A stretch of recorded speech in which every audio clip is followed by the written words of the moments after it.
Huh? Why does he keep repeating his own name? Surely not. Even I've never heard tell of a second Stanley. Oh, Stanley. It should have been me. I should have been the one to die in the Melchivari that day. Why won't your spirit come and stop me from using your name? Why, Stanley? Why? If only you hadn't had to save a rookie like me, you would have never died in that windless corner of the world. You were a renowned adventurer, destined to become a legend one day. But now, that'll never happen, because your life was cut short, and all because of a worthless tag-along. Does anyone get what's going on here? I think our friend really did make it to the Merjavari. And I think the tragedy he encountered there was real too. But the real adventurer, the real Stanley, that was his partner, not him. The real Stanley is the one who died to save our Stanley.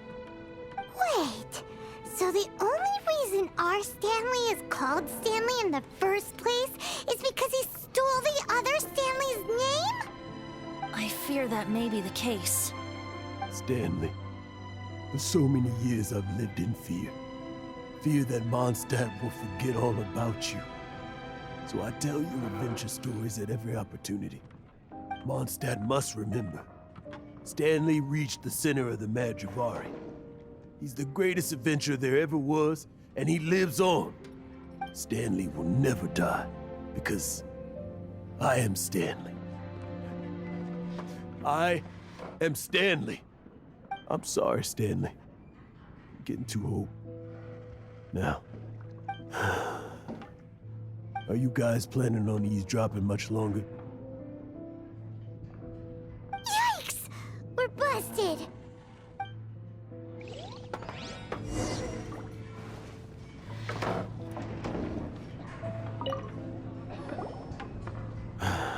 Go away. Save your questions. And just leave me in peace. But... Leave now. Don't make me tell you again. Honorary Knight, Venti, and Paimon. I'm so glad you guys are here.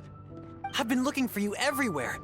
I wanted to thank you again for helping me find the sword and shield. My parents are finally supporting me. Oh, really? Yeah, really.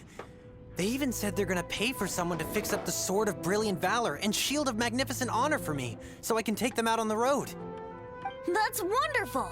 So, Jack, is this the part where you bid farewell to Mondstadt and set off on your intrepid trip traversing Tevat? No, not yet. I still don't have what it takes to go too far from home just yet. Besides, I'm sure Stanley still has a few stories left to tell. They're what inspired me to become an adventurer in the first place. Stanley, Oh, you're drunk again. We'll see you tomorrow then. After your hangover wears off. Maybe you can tell me some more of your stories? Stanley's really fond of that kid, don't you think? Jack. Jack. Jack left. Oh, I see. Well, thank you for not telling him about my secret. Huh? All of a sudden you're facing the facts? That isn't like you. Just now, I couldn't bear to look at him. His adventurous spirit is so pure, unblemished. I'm just a weary old feckless fraud. But that kid is a brand new shining star, full of potential. I cannot allow his dreams to be crushed. You're not a total fraud. Stanley's adventure stories and experiences, they're all true, aren't they? Stories? Experiences? What's the point of them anymore? To be honest, my memories of adventuring and of Stanley, they're hazy these days. That's my biggest secret of all, and my biggest fear. All these years, I've been living to tell his story. But his personality and the details of his life, I don't remember them clearly anymore. But the one thing I can never forget is that he died in a windless land, where his spirit can never be recovered. Exactly. Even in his memory, the real Stanley isn't the living, breathing friend he knew at all. Instead, he's become fixed on the image of him as that battle-scarred warrior, and that image has held him captive his entire life. I'm too old. I never let go. But still, so much has slipped away. I'm completely and utterly worthless. No adventurer should have to go that way. No adventurer ever. Hans Archibald. My true name? How did you know? The wind.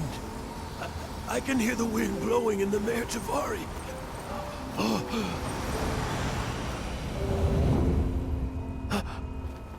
I always believed you existed.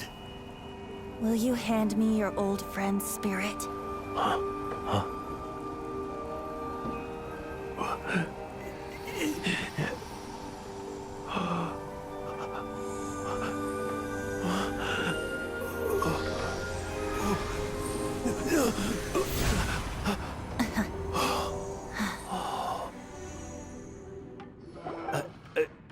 I can't believe it. Thank you all. And thank you, Lord Barbados. I'm sorry. It's gonna take me some time to calm back down. But I think that I'm gonna be okay.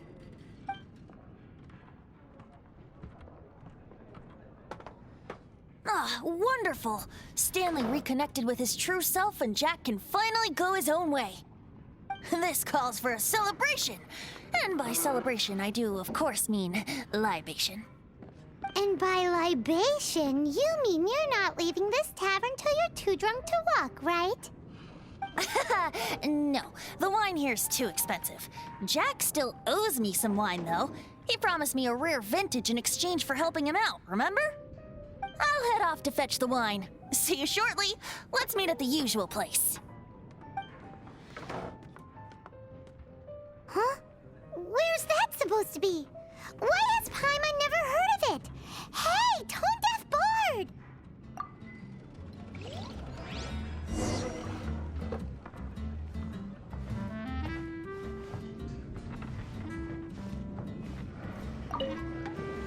Stanley. So many years after the fact, it's not even his friend himself that holds him back anymore. But I, for one, am confident that the people of Mondstadt will not forget his friend's story.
You made it.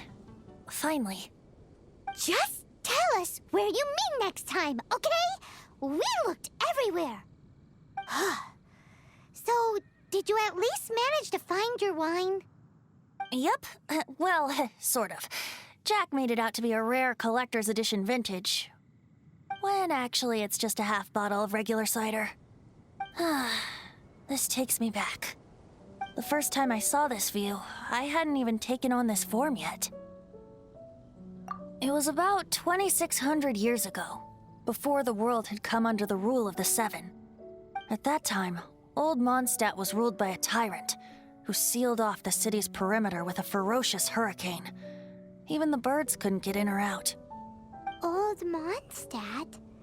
Oh, Paimon remembers! Nowadays it's known as Storm Terror's lair, right? You mentioned it before. That's right. The Tyrant of the Winds who once ruled from that tower was Decarabian, god of storms. Back then, I was but a wisp among the thousand winds. I wasn't a god of anything. I didn't even have a human form. I was just a tiny elemental being who lived in the wind, a gentle breeze bringing subtle changes for the better, or tiny seeds of hope. A tiny elemental being? Without a human form? Venti, do you mean you used to look different than you do now? Yep. My current form is not so different from the situation with fake Stanley. I took the form of a friend. In Old Mondstadt transpired the story to be told. Where a tyrant ruled, I met a boy not that old. The lyre he played, and for a song he sought. But storm walls blocked blue sky, he was sincerely distraught. I do so wish to see the birds in flight, said he, his strong eyes filling with light. But his voice was lost in the howling wind's churn, for the whirlwind takes and gives not in return. The true sky and songs that cageless soar, were they not wishes worth fighting for? So the boy turned, extending his hand. Let us cast down the tyrant and his walls from this land. The young boy raised then the flag of revolt, and I threw myself into freedom's tumult. Victorious were we who fought to be free. Gods fell, winds whipped, nations shook violently.